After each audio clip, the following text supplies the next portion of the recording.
Joining me now is Republican presidential candidate Carly Fiorina, who's taken a hard line against Planned Parenthood's abortion practices. Ms. Fiorina, welcome back to Fox News Sunday. Thanks for having me, Chris. Happy Thanksgiving. Thank you. Same to you. Your reaction to the shootings at that clinic in Colorado Springs? Well, this is a tragedy. It's obviously a tragedy. Nothing justifies this. And presumably, this man who appears deranged, if nothing else, will be tried for murder, as he should be. But it's a tragedy, especially on a holiday weekend.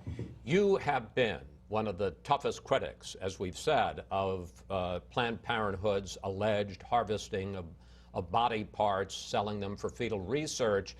Some of the pro-choice advocates are saying language like yours, not specifically singling you out, but language like yours has incited violence. I'd like to get your reaction to that, but also, what is it that you would say to protesters, people outside these clinics, about the limits of their opposition?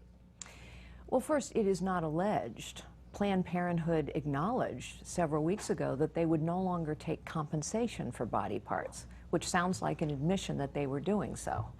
Secondly, this is so typical of the left to immediately begin demonizing a messenger because they don't agree with the message.